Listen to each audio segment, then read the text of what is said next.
The Galactic Military Academy's orientation hall fell silent as Cadet Marcus Chen stepped through the reinforced entrance, his heavy footsteps echoing against crystalline walls designed to withstand plasma bombardment. 200 alien cadets from across the galaxy turned to stare at the human, the first of his species ever admitted to the prestigious institution. Admiral Zexthara, a towering Altarian with iridescent scales, regarded the newcomer with barely concealed disdain. "Cadet Chen," her voice resonated through the hall's acoustic amplifiers, "you represent Terra, a Class 12 death world. We trust you understand the adjustments required for civilized military protocol." Marcus straightened his shoulders, feeling the weight of gravity that was considered light by Academy standards, barely half of Earth's crushing pull. "Yes, Admiral. I'm here to learn." A ripple of nervous chittering spread through the assembled cadets. The Zephyrians' feathered crests fluttered anxiously, while the crystalline Vorthan delegates dimmed their natural luminescence. Everyone had heard the stories about Deathworlders, beings forged in environments so hostile that their very presence was considered a potential weapon. The first week of tactical simulations proved their fears justified, though not in ways anyone expected.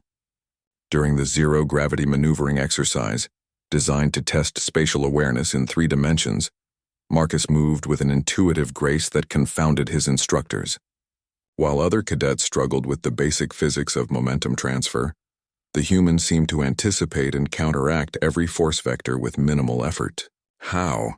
whispered Cadet Yathara, a draconian whose species had mastered spaceflight for millennia. "Your people have barely achieved interstellar travel." Marcus paused mid-rotation, anchoring himself against a support beam with one hand. "We have these things called sports on Earth, you know. Basketball, football, gymnastics.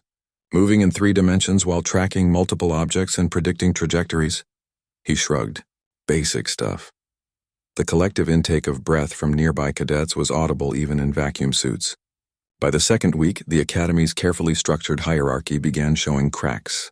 The traditional leadership roles had always fallen to the eldest, largest, or most technically advanced species. But during a complex multi-unit coordination exercise, something unprecedented happened. The scenario involved rescuing civilian populations from a war-torn planet, while managing limited resources and hostile forces. Standard doctrine called for methodical evacuation procedures, following established protocols that had been refined over centuries. Marcus studied the tactical display for exactly 47 seconds before speaking up. "Permission to suggest an alternative approach, sir?"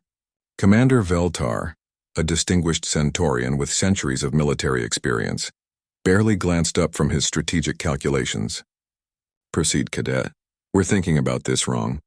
We're treating the civilians like cargo to be transported instead of assets to be utilized."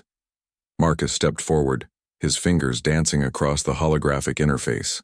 "Look, these are refugees from a Death World-adjacent planet. They're not helpless. They're survivors." He highlighted several population centers on the tactical map. "Instead of extracting them, we arm them. Train them. Turn every civilian into a force multiplier. The enemy expects us to run. Instead, we dig in and fight from positions they can't predict because we're not following any playbook they've ever seen."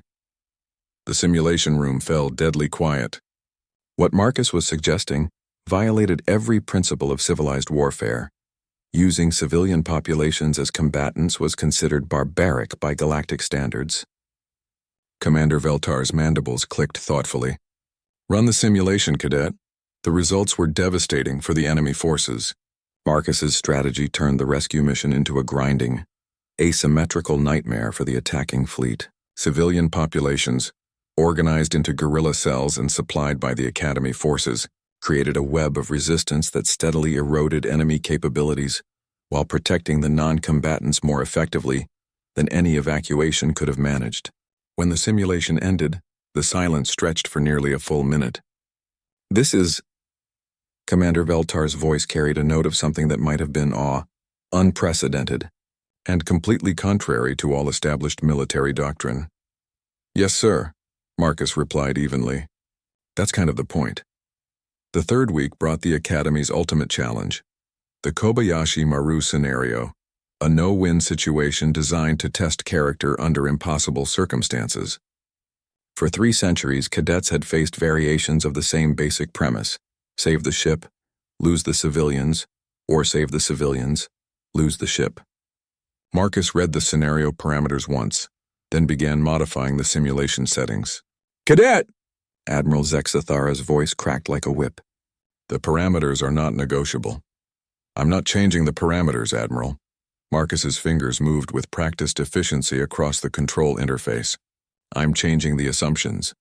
What followed would be discussed in military academies across the galaxy for generations. Marcus didn't try to save the ship or the civilians in the traditional sense. Instead, he turned the ship itself into a weapon, using its reactor core as an improvised stellar mining charge to collapse a nearby asteroid field into the attacking fleet's path. The explosion created a debris field that simultaneously destroyed the enemy forces and provided enough raw materials for the civilian population to construct a self-sustaining mining colony.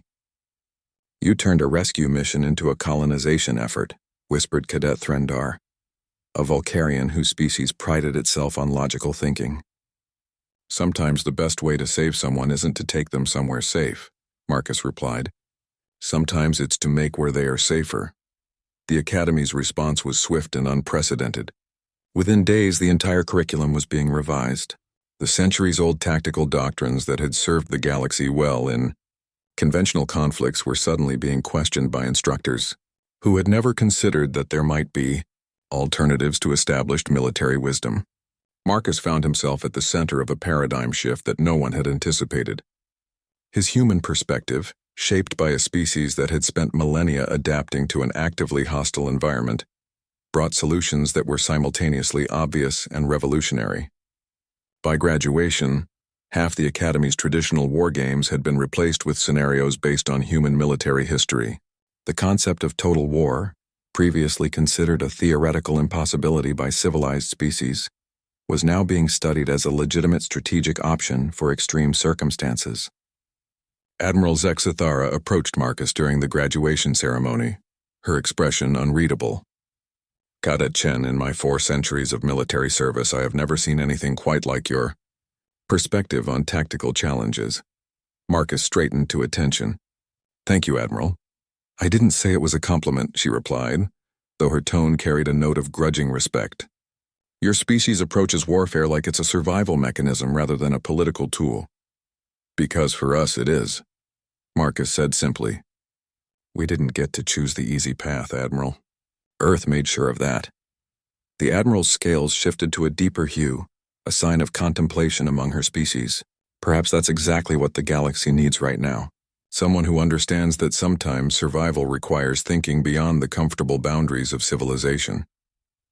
As Marcus accepted his commission as the first human officer in the Galactic Fleet, he reflected on the irony of the situation. His people had been dismissed as primitive Deathworlders, too violent and unpredictable for civilized society. But when faced with challenges that conventional wisdom couldn't solve, it turned out that a Deathworlder's perspective was exactly what the galaxy's finest military minds had been missing. The galaxy was about to learn what humans had always known. Sometimes the most civilized thing you can do is remember how to be savage when survival is on the line.